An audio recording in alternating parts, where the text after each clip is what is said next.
এই ছেলেনার বিরুদ্ধে আমার একটা অভিযোগ, তারা মাদকের ব্যবসা নিয়মিত চালিয়ে যাচ্ছে। আমি বলার অসামাজিক কাজেও তারা জড়িত আছে।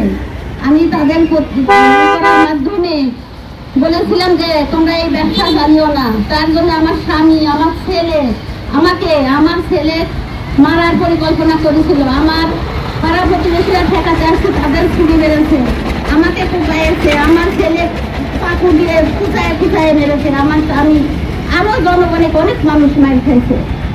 তাদের মামলায় আমাদেরকেই জড়িত করে আমাদেরকেই হয়রানি করতেছে। তাদের বিরুদ্ধে আমি বিচার চাই। প্রশাসনের কাছে আমার অনুরোধ, তারা যেন আমার বিচারটা দ্রুত করে দেয়।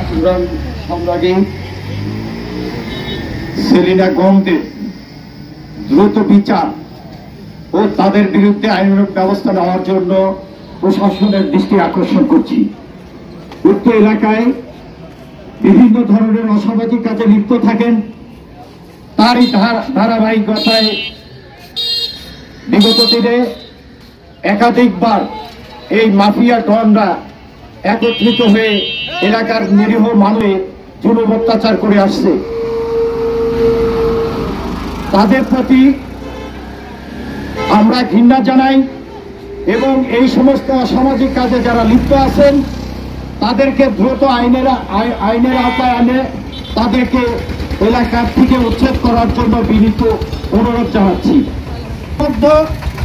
কোন সংগ্রামী এবং মাদকসেবী, মাদক কারবারি, অসামাজিক কাজে যারা লিপ্ত থাকে তাদের এলাকায় বসবাস করার অধিকার নাই।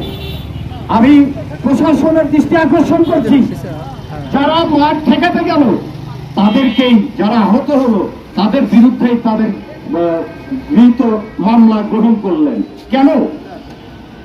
কেন এই মামলাগুলো গ্রহণ করলেন? যে মামলা এলাকাবাসী শান্তিপ্রিয় মানুষের উপরে আপনারা জুলুম অত্যাচার করছে, সেই তাদের পক্ষ নেই আমরা অবস্থান নিয়েছেন। আমরা আগামী 7 দিন সময় দিচ্ছি।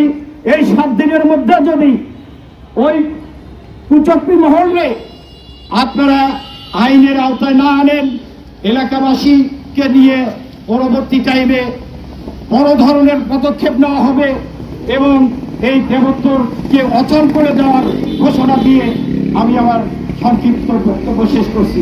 আসসালামু আলাইকুম। এরা প্রতিনিয়ত সন্ত্রাসী কর্মকাণ্ড করে আসছে। এরা প্রতিনিয়ত গাঁজা, অসামাজিক কার্যকলাপে লিপ্ত থাকে প্রতিনিয়ত।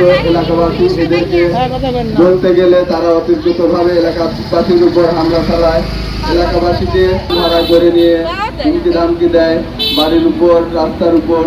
এলাকাবাসী আমাদের ছোট ছোট ছেলে পেলে এরা পড়াশোনায় নিয়ত থাকে, এরা ঠিকভাবে চলাফেরা করতে পারে।